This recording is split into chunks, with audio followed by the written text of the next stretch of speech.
Mensupları hepiniz hoş geldiniz. Bugün 31 Mart tarihinde gerçekleştirilen seçimlerde iptal edilen 2 ilçe, 3 belde ve bir muhtarlık seçimleri yenileniyor. Biliyorsunuz 2 ilçe seçimlerini muhalefet partileri kazanmıştı. İktidar cephesi her iki seçimi haksız biçimde iptal ettirmişti. Üstelik Hilvan seçimlerini AKP'li adayın yakınları oy torbalarını çalmış, yakmış, güvenlik görevlilerine saldırmış.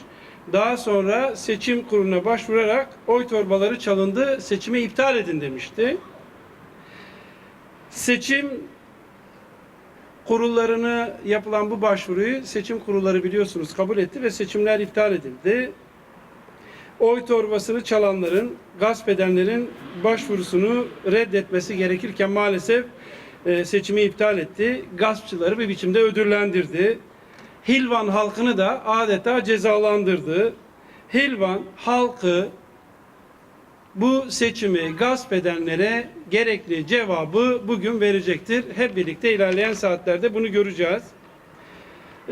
31 Mart tarihinde gerçekleşen seçimlerde halkımız kayyum siyasetine ikinci kez çok güçlü bir yanıt verdi ve hayır dedi.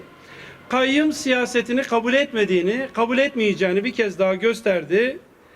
Belediyelerimizi devraldığımızda halkın yalnızca iradesinin değil, bugününün ve geleceğinin sahip olduğu kaynakların da çalındığını gördük. 1, 2, 3 yıl değil, 10 yıl boyunca bütün gelirlerini verse dahi borçlarını kapatamayacak durumda olan belediyelerimiz var. Belediyelerimiz adeta talan edilmiş durumda. Sahip oldukları gayrimenkullerin neredeyse tamamı satılmış durumda. Sırf belediyelerimiz iş yapamasınlar diye belediye ve halkımızı karşı karşıya getirmek için seçimden kısa bir süre önce yüzlerce, binlerce kişinin işe alındığını gördük devraldıktan sonra. Sahip olduğu belediyelerimizin sahip olduğu çok az sayıda aracın başka kurumlara peşkeş çekildiğini, belediye personelimizin başka kurumlarda görevlendirildiğini, ancak maaşlarının belediye kaynaklarından ödendiğini de gördük. Belediyenin sahip olduğu az sayıdaki aracın bilinçli olarak bakımlarının yapılmadığını, yaptırılmadığını, hurdaya çevrildiğini gördük devraldıktan sonra. Kayyumcu zihniyet kelimenin tam anlamıyla belediyelerimizi talan etmiş, yalnız bugününü değil geleceğini de çalmıştır. Üstelik bunları devleti temsil etmesi gereken valiler ve kaymakamlar yapmıştır. Yazık, gerçekten çok yazık. Bugün emin olun basının karşısına sızlanmak için çıkmadık. Ne yapalım? Belediyelerimizin içini boşaltmışlar. Hizmet edemiyoruz demek için de çıkmadık bugün karşınıza. Bizler Zümrüdü Anka gibi küllerinden doğan bir halkın çocuklarıyız. Ve emin olun her sorunumuzu çözebiliriz ve her sorunumuzu da çözeceğiz. Yeter ki siyasi iktidar köstek olmasın. Tek istediğimiz bu. Biliyorum Hazine ve hepimiz biliyoruz aslında. Hazine ve Maliye Bakanı birkaç milyar dolar kredi çekmek için, kredi bulmak için, sıcak para için ülke dolaşıyor ve ülkeye kaynak getirmeye çalışıyor. Eğer bu siyasi iktidar engel olmazsa metro ve raylı sistemlerden şehirlerimizin altyapısının yenilenmesine kadar, temiz su sorununun çözülmesinden planlı kentler kurulmasına, yerinde dönüşüme kadar her ilimizin, her ilçemizin, her beldemizin sorunlarını çözebiliriz. Belediye eş başkanlarımız harıl harıl çalışıyor. Yurt içinde ve dışında görüşmeler yapıyor. Uzun vadeli krediler ve hibeler bulmaya çalışıyor. Bütün arkadaşlarımızın en önemli gündemlerinden bir tanesi bu. Bütün şehirlerimizin, ilçelerimizin, beldelerimizin sorunlarını biliyoruz. Her sorunumuzu çözebiliriz. Her belediyemiz için kaynak bulabiliriz. Yeter ki siyasi iktidar engel olmasın. Projelerimizi hayata geçirmemize engel olmasın. bu ülkeye karşı bir parça sorumluluk hissediyorsa yaptığımız başvurulara, bulacağımız kaynaklara kefil olsun yeter. Belediyelerimizi yönettiğimiz 1999'dan 2016 arasında çok şey yaptık ve çok daha fazlasını yapabileceğimizi biliyoruz. Ama iktidarın da en azından kayyumlar aracılığıyla yaptığı borçların sorumluluğunu da almasını istiyoruz. Sözlerime son vermeden önce bizi bu araya getiren ve bu basın toplantısını yapmamıza yol açan bir sorunu sizlerle paylaşmak istiyorum. Bu da tasarruf tedbirleriyle ilgili. Belediyelerimizin çalışmalarını engelleyebilecek kısımları ile ilgili görüşlerimizi sizlerle paylaşacağım ve basın toplantımızı burada sona erdireceğim. Biliyorsunuz kısa bir süre önce tasarruf tedbirleri adlı bir paket açıklandı. Elbette kamuda tasarrufu destekliyoruz. Bundan hiç kimsenin kuşkusu olmasın. Sorun şu ki tasarruf tedbirleri kararları yerel yönetimlerin mevcut durumları göz önünde bulundurulmadan hazırlanmış kararlardır.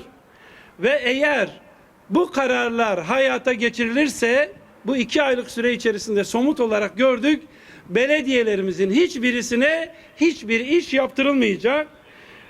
Aldıkları kararların birkaç tanesi şunlar: kamu kurumları 3 yıl süreyle hizmet binası satın alamayacak, kiralayamayacak, hizmet binası yapamayacak, bunun için arsa bile satın alamayacak. Tasarruf tedbirleri adı altında yapılan açıklamalardan bir tanesi buydu ve bu karar gerekçe gösterilerek belediyelerimizin yapmak istediği hiçbir inşaata izin vermiyor siyasi iktidar. Projelerimizi hazırlıyoruz, bakanlığa gönderiyoruz. Tasarruf tedbirleri gerekçe gösterilerek belediyelerimizin bu hizmetleri yapması engelleniyor.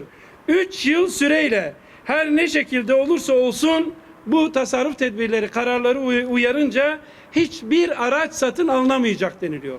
Ve bu araçlar içerisinde bu araçlar için o kadar genel tabirler kullanılmış ki belediyelerimizin acil gereksinimi olan araçlar da bu karar uyarınca satın alınamayacak. Hizmet alım yoluyla kullanılan mevcut taşıtlar sözleşme sonunda izin alınmadan yeniden kiralanamayacak diyor. Yine bu tasarruf tedbiri paketi içerisinde yer alan kararlardan bir tanesi bu. Emin olun biz araçların kiralanmasını doğru bulmuyoruz. Belediyenin her aracının belediyeye ait olmasını istiyoruz. Bundan kimsenin kuşkusu olmasın. Ama belediyeler öyle hale getirildi ki herhangi bir araç kiralamadan hizmet üretemeyecek hale getirildi. Dolayısıyla belediyeleri bu hale getiren siyasi iktidarın tasarruf adı altında belediyelerin araç almayı bırakın, kiralamasını bile engellemesini doğru bulmuyoruz. Hizmet etmemizi engelleyecek kararlardan bir tanesi de bu. Deniliyor ki belediye bürokratları sadece eve gidip gelirken belediyenin araçlarını kullanabilecek. Bunda herhangi bir sorun yok. Biz öyle makam araçlarının sevdalısı olan bir parti değiliz. Yerel yönetimlerde görev alan hiçbir arkadaşımız da böyle bir talepte bulunmuyor zaten. Mesele makam aracı değil. Makam aracı sayısını azaltma konusunda üzerimize düşen her şeyi yaparız. Bu 2 aylık süre içerisinde, sadece 2 aylık süre içerisinde emin olun bütün belediyelerimizde kayyum dönemine kıyaslanmayacak kadar yakıt giderleri azaltılmış durumda. Gazete, dergi alınmayacak deniliyor. Yine bu tasarruf tedbirleri kapsamında kültürel sanatlar faaliyetlere de kısıtlama getirecek. Oysa halkımızın nefes almaya ihtiyacı var ve bu tasarruf tedbirleri adı altında kültürel, sanatsal faaliyetlerin de engellenmesini doğru bulmuyoruz. En kısa süre içerisinde parti olarak, genel merkez yönetimi olarak belediye eş başkanlarımızla birlikte bakanlıklarla, ilgili kurumlarla görüşeceğiz ve belediyelerimizin çalışma yapmasını engelleyecek bu kararlardan geri adım atılması konusunda bir dizi görüşme yapacağız. Bu sorunları çözmeye çalışacağız. Fakat bu sorunların da halkımız tarafından bilinmesi için eş başkanlarımızla birlikte bu açıklamayı kamuoyuyla paylaşma gereksinimi duyduk. Katıldığınız için her birinize ayrı ayrı Sizi sıcakta yeterince beklettik. Eğer bir sorunuz yoksa basın toplantımızı burada sona erdireceğiz. Çok teşekkür ediyoruz katıldığınız için.